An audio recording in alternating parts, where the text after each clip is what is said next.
den Rechten. La cantante de María, 200 ans, a perdu 2% de la Rechten Teil an der Nordseite sowie das Außenbereich Moving forward. La question que nous nous sommes posée après 3 ou 4 décennies de périurbanisation, est-ce que l'image classique de périurbains qui viennent de la ville-centre et qui parcourent de longs trajets pour se rendre à leur travail ou se déplacer vers les commerces et les services, est-ce que cette image est toujours valable ? Et nous avons souhaité le vérifier à partir de l'exemple de 2 métropoles où la périurbanisation a été précoce. D'un côté, l'ouest francilien, Yvelines, Val d'Oise et les cantons voisins dans les départements qui bordent l'Île-de-France, un espace où l'avancée de l'agglomération et le front de périurbanisation semblent relativement stabilisés et où c'est plutôt des processus de densification des couronnes périurbaines qui l'emportent. Et puis, de l'autre côté, l'est de l'aire urbaine toulousaine en direction d'Albi, où le desserrement résidentiel se poursuit. Alors, nous avons analysé à la fois des données quantitatives des recensements et des enquêtes auprès des ménages qui ont été réalisées dans les secteurs que vous voyez encadrés sur ces 2 cartes, avec l'ouest francilien à gauche et la zone toulousaine à droite. Et ce que l'on observe, c'est une complexification des schémas de mobilité avec une utilisation plus intense des ressources locales et un meilleur ancrage territorial. Alors, je vais présenter d'abord quelques résultats des analyses quantitatives en me référant principalement à ce que nous avons observé dans l'ouest francilien. Alors, concernant d'abord les navettes domicile-travail, il y a beaucoup de convergence avec ce qui vient d'être dit, à savoir qu'après une forte progression des distances parcourues dans les années 80, on observe un ralentissement dès les années 90 et une stabilisation dans les années 2000, et ceci, ce qui nous paraît important, malgré une hausse de la qualification des actifs. Par exemple, pour les cadres d'un côté et les employés de l'autre, les distances moyennes qui sont parcourues pour se rendre à leur travail ne sont pas supérieures en 2006 à ce qu'elles étaient en 90. Alors on peut penser que pour les cadres, c'est parce qu'il y a eu une féminisation de la profession, et pour les employés, parce qu'il y a eu une augmentation des emplois à temps partiel. Mais ça n'est sans doute pas la seule explication. Pour les professions intermédiaires, on a une légère augmentation des distances parcourues, et pour les ouvriers, il y a une augmentation des distances moyennes, mais il faut se souvenir qu'on est dans un espace avec une forte contraction de l'offre d'emploi, en particulier dans la vallée de la Seine-Aval. On a, semble-t-il, atteint un palier. Jusque-là, le développement des pôles d'emploi aux marges de l'agglomération, comme les villes nouvelles Cergy-Pontoise ou Saint-Quentin-en-Yvelines, qui concernent notre terrain, avait eu tendance à relancer l'étalement périurbain et à repousser la construction pavillonnaire toujours plus loin de Paris. Aujourd'hui, la distance moyenne des constructions de maisons individuelles par rapport à Paris n'augmente plus. Un autre élément intéressant concernant les navettes domicile-travail, c'est qu'on observe un processus de rapprochement au fil du temps entre domicile et lieu de travail, en particulier pour les femmes des couples biactifs, pour qui la part des navettes qu'on considère comme courtes, moins de 5 km, augmente avec la durée d'installation dans le logement. Alors ceci, toutes choses égales, par ailleurs, quant à leur catégorie socio-professionnelle, le nombre des enfants, l'âge des enfants, la localisation résidentielle. Et on a là un ajustement relativement rapide, puisqu'on le voit apparaître dans les données statistiques 2 à 5 ans après le déménagement. Ceci est cohérent avec l'évolution du rapport entre le nombre d'emplois offerts et celui des actifs résidents, qui a tendance à s'améliorer dans certaines zones et à se stabiliser dans d'autres, avec une forte croissance de l'offre locale d'emploi, en particulier des emplois présentiels. Ceci témoigne de changements de comportement qui sont bien sûr facilités par le desserrement des emplois vers les marges de l'agglomération et l'émergence d'un système qui est de plus en plus polycentrique, mais qui témoignent peut-être aussi du fait que le système métropolitain parisien a atteint ses limites en termes de budget temps et d'efficacité des déplacements et qu'il tend à évoluer vers une fragmentation à partir de noyaux secondaires. Alors, concernant maintenant les mobilités résidentielles, on est de plus en plus face à une population qui se stabilise et qui vieillit. Dans l'Ouest francilien, les propriétaires de maisons individuelles sont installés depuis 18 ans en moyenne, la moitié d'entre eux depuis plus de 15 ans, 1 sur 4 depuis plus de 25 ans. Et c'est aujourd'hui une population qui non seulement est relativement enracinée, mais dont la moitié a aujourd'hui plus de 55 ans. Alors évidemment, ce sont les ménages propriétaires. Évidemment, ce n'est pas toute la famille. Un autre indicateur d'ancrage, c'est la hausse des déménagements de proximité. La part des déménagements au sein d'une même commune augmente. Pour ceux qui changent de commune, on observe qu'ils se font de plus en plus souvent dans un rayon de 5 à 15 km. Et la distance moyenne des mobilités intrarégionales a diminué entre 1990 et 2006, puisqu'elle passe de 27 km à 23 km. Parmi ces nouveaux installés dans l'Ouest francilien, il y a de moins en moins d'originaires de Paris et de la Petite Couronne, et de plus en plus de ménages qui viennent de la Grande Couronne, qui n'ont sans doute pas les mêmes exigences en matière de commerce et de services, qui n'ont pas les mêmes lieux de référence, ni les mêmes comportements de mobilité que les premiers périurbains. On observe de plus en plus de mobilité au sein même des espaces périurbains, puisque des ménages qui y résidaient déjà se déplacent vers des logements qui correspondent mieux à ce qu'ils recherchent. Soit un cachet ancien, soit plus de verdure, un logement plus grand, une commune un petit peu mieux équipée. La part croissante des cadres, qui sont moins souvent des primo-accédants et dont l'endettement s'effectue sur des périodes plus courtes, explique sans doute en partie cette augmentation des ajustements de proximité. On peut voir aussi que la décohabitation des jeunes s'effectue de plus en plus souvent à proximité et qu'il en est de même lorsqu'il y a des séparations des couples ayant des enfants. Donc en règle générale, la part des échanges qui s'inscrivent dans des territoires de proximité a tendance à augmenter, alors même que la proportion des cadres et professions intermédiaires qui ont des mobilités résidentielles et des navettes de plus longue distance que des catégories plus modestes, cette part augmente. Il y a donc véritablement une inflexion des comportements avec sans doute une meilleure connaissance des ressources locales en emploi, en logement, en services, une autre façon de les utiliser et de faire territoire, et des stratégies de recherche d'une plus grande proximité qui s'appuient sur des réseaux de pôles secondaires, de bourgs ou de villes moyennes qui vont retrouver de l'attractivité. Alors, les enquêtes que nous avons menées auprès des ménages nous ont permis de confirmer cette inflexion des comportements et de mettre en évidence le rôle des polarités secondaires dans le périurbain. Ces polarités secondaires sont de nature différente et jouent à différentes échelles. Elles peuvent être anciennes, et on pense là aux chefs-lieux de canton qui ont joué leur rôle et qui ont parfois été mis en sommeil. Mais ce qui est nouveau aujourd'hui, c'est leur place dans l'organisation des mobilités des ménages.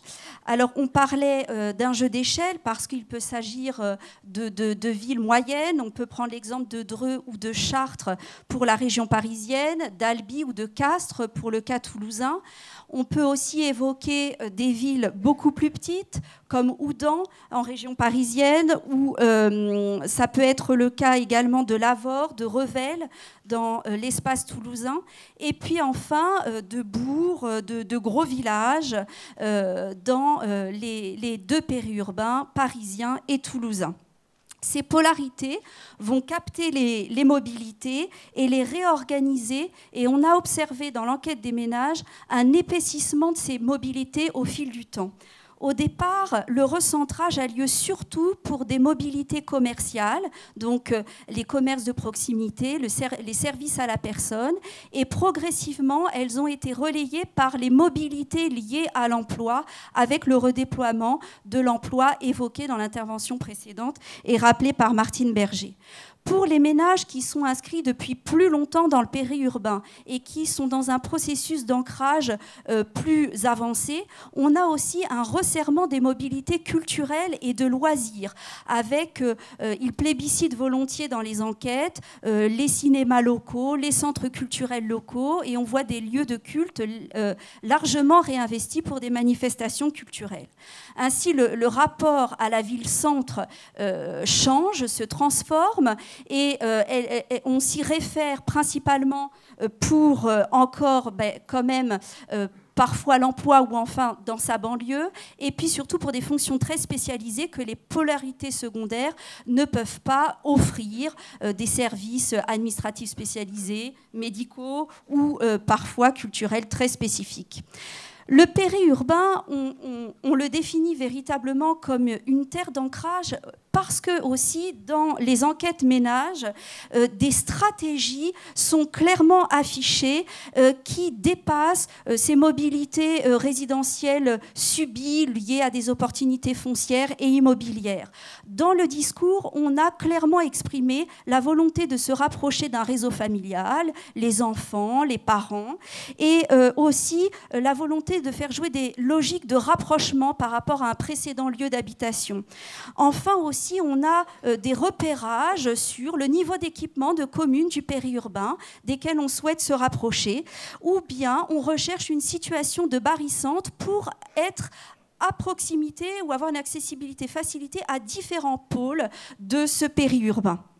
Cet ancrage, on le lit aussi dans l'implication locale croissante qui au départ peut passer par le biais des enfants et puis après qui prend le pas sur un investissement beaucoup plus approfondi, associatif et pourquoi pas politique ou plus largement dans les affaires communales du territoire.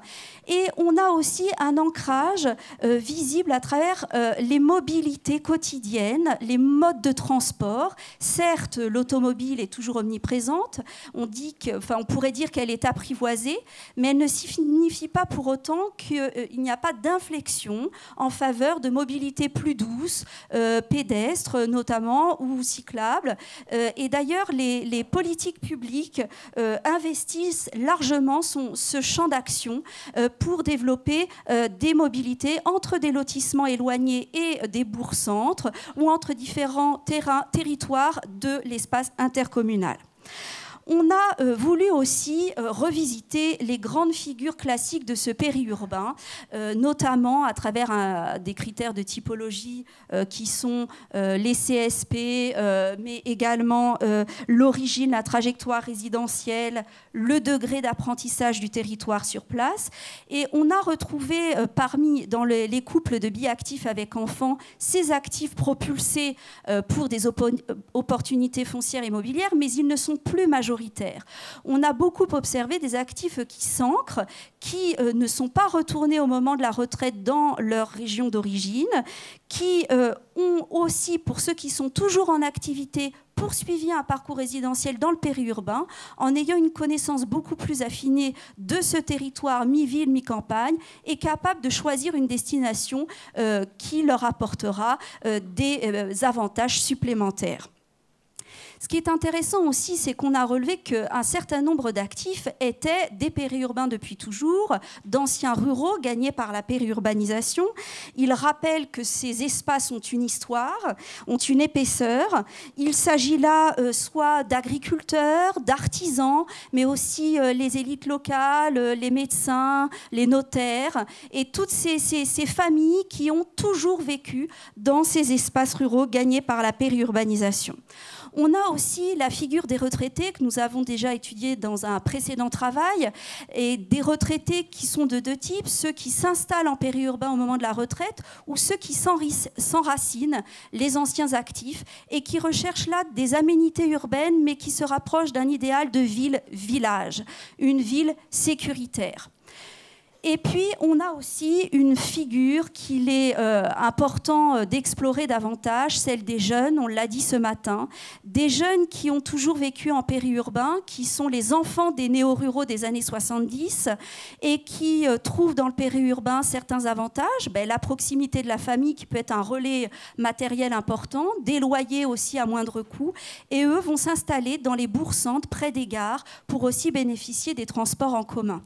Il y a aussi des jeunes précaires qui ne viennent pas forcément de ce périurbain, mais des gros pôles urbains de la Grande Couronne, on pourrait citer Mantes-la-Jolie dans le cas parisien, et qui vont trouver des opportunités de logement du côté de l'Eure pour s'installer et démarrer leur vie active. Et puis enfin, le cas des familles monoparentales, qui apparaît clairement dans le discours des élus, pour lesquels il va falloir trouver des types de logements adaptés, des localisations en périurbain qui puissent répondre à leurs attentes. On a ce qu'il est important de souligner dans notre cas, c'est que à travers les deux types de périurbains, enfin les grands types de périurbains que nous avons observés du côté de Toulouse et de Paris, il y a des effets de contexte très forts. Évidemment, la taille du pôle urbain qui va alimenter la périurbanisation, mais l'âge de ce périurbain. Et précisément, dans le cas parisien, eh bien, on a une ancienneté du processus qui nous a permis de mesurer plus fortement les processus d'ancrage donc du côté de l'ouest parisien. On a un périurbain qui gagne en épaisseur, on l'a dit tout à l'heure, et qui va offrir des opportunités diverses, des ressources locales dont on va prendre conscience, dont les politiques publiques vont prendre conscience et que les ménages revendiquent. Il y a aussi des configurations sociales particulières. On parle de territoire de relégation pour le périurbain lorsque l'on évoque les familles modestes. Lionel Rouget a étudié les captifs de Toulouse, du périurbain de Toulouse, mais il ne faut pas forcément considérer toujours ces ménages modestes dans une situation de captivité ou de relégation. Certains s'arrangent, s'adaptent de cette situation de bord de ville pour justement réinvestir ces emplois de redéployer au bord des villes et donc bénéficier d'un maintien budgétant constant pour éviter la congestion en termes de circulation des espaces proches du pôle urbain.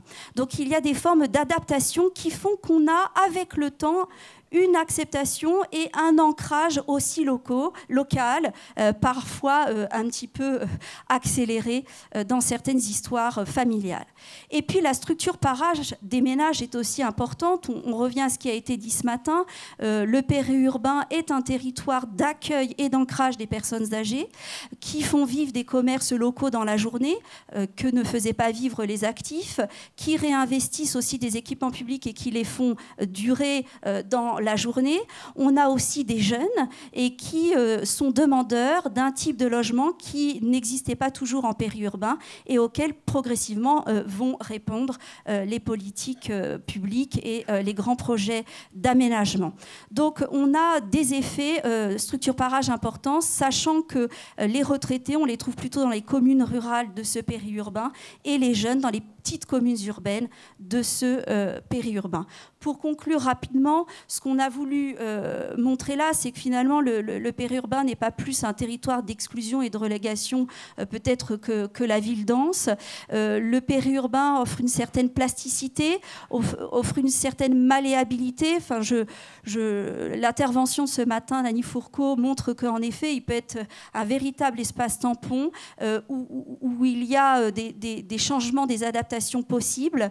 On a un renouvellement des figures traditionnelles pour revenir aussi sur un peu les préjugés largement répandus qui existent sur le périurbain et une complexité des modes de vivre, d'habiter, avec un changement très clair du regard des élus sur les territoires et une volonté de ramener à proximité, à portée de main des habitants, des services, de soutenir aussi l'emploi sur ces territoires-là. Voilà, je vous remercie.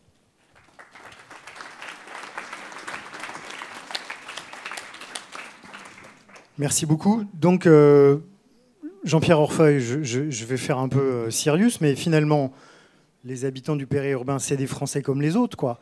Ils n'aiment pas déménager, Une fois qu'ils ont trouvé un endroit qui leur plaît, ils n'en bougent plus.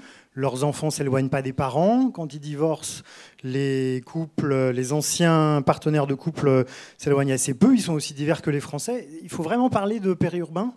On ne peut pas dire tous des urbains.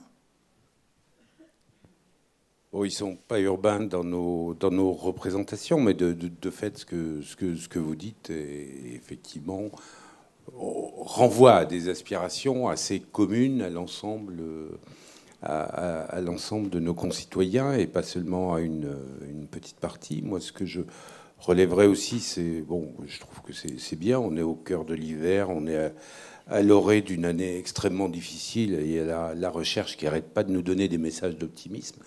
Donc ça, c'est une bonne chose. Alors, il y en a qui ne vont pas être contents quand même, c'est les économistes, hein, parce que la ville grand marché de l'emploi, les 5,5 millions d'emplois en Île-de-France qui seraient utilisables par quiconque habite le territoire, bon, ça apparaît pas trop. Hein. On a quand même envie d'être pas trop loin de chez soi. Le seul accroc que je ferai, c'est mon naturel féministe, hein, bien connu.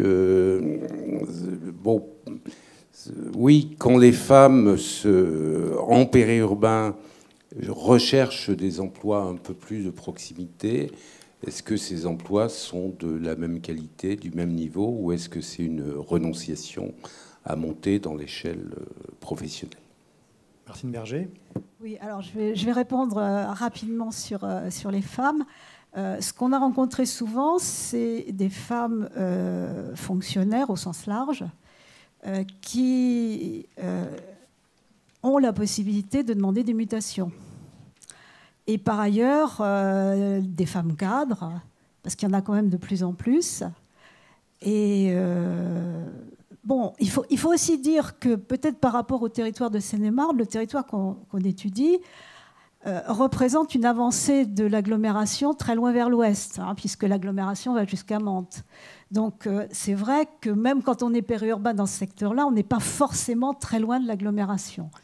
Mais en tout cas, moi ce que je dirais, ce qui m'a quand même frappé, c'est que c'est un secteur où les emplois ouvriers diminuent, où le rapport entre le nombre d'hommes actifs résidents et le nombre d'emplois occupés par des hommes se dégrade, alors que les femmes progressent. Donc ça veut dire quand même que ce n'est pas forcément des mauvais emplois. Il n'y a pas beaucoup plus d'emplois à temps partiel pour les femmes qu'il n'y en avait en 1999. Donc ce côté-là, c'est assez rassurant. Mais c'est peut-être le bon côté de l'agglomération parisienne vers l'ouest, même s'il y a aussi des grands ensembles. Bon, voilà. Donc on ne le savait pas, mais l'extension du domaine de la lutte, en fait, passe par le périurbain. Bon. Ce qu'on peut peut-être juste rajouter, c'est que les hommes sont concernés aussi maintenant par ces formes de relocalisation. Mais est-ce que vous diriez que, comment dire, c'est l'offre qui suit la demande, si j'ose dire, parce que tous ces emplois dont vous parlez, vous dites que les gens ne déménagent pas beaucoup, ils trouvent un emploi ici ou là. Donc ça veut dire que finalement, il y a des... Disons, les entreprises ont compris qu'il y avait un gisement d'emploi dans certaines zones, là où il y a 30 ans, elles ne l'imaginaient pas. Alors je crois qu'on peut répondre de deux façons. D'une part, les villes nouvelles, elles ont mis très longtemps, elles ont été décidées, mais elles ont mis très longtemps à monter en termes d'emploi. Donc c'est à partir de 1990 qu'elles deviennent vraiment des pôles d'emploi importants pour des gens qui n'habitent pas en ville nouvelle. Donc c'est vrai qu'il y a des cadres qui se sont installés dans le Vexin ou ailleurs parce qu'il y a de l'emploi à Cergy-Pontoise ou même il y a de l'emploi à la Défense qui n'est pas très difficile à atteindre. Et puis par ailleurs, il y a tout ce qui relève de ce qu'on appelle l'emploi présentiel ou l'économie résidentielle, c'est-à-dire de l'emploi qui se crée au fur et à mesure que la population augmente pour desservir cette population. Donc là, il y a un gisement d'emplois féminins, mais pas seulement, parce que ce qu'on voit, c'est que les emplois ouvriers masculins diminuent et il y a de plus en plus d'hommes employés. Jean-Pierre Orfeuille, une dernière remarque sur ce point, ou on donne la parole à Rodolphe Daudier? Peut-être juste une question d'interprétation, et sur laquelle vous n'avez sûrement pas de démonstration, mais est-ce que ce n'est pas aussi quand même un symptôme du fait qu'on serait quelque part arrivé dans les limites de l'amélioration de nos systèmes de transport, qu'il s'agisse de chemin de fer ou d'autoroute? Je l'ai dit très vite, mais je pense que effectivement, pour les ménages, c'est quelque chose qu'ils ressentent de plus en plus. C'est-à-dire qu'il y a 20 ans, quand on interrogeait des gens qui s'installaient dans le périurbain, ils disaient oui, je vais rechercher plus près, je sais qu'il y en a.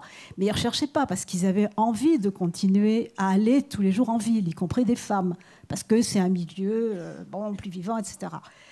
Mais maintenant, quand ils trouvent un emploi plus près, ils le prennent, et ils le prennent essentiellement pour des raisons de difficulté de transport. In Rechnen.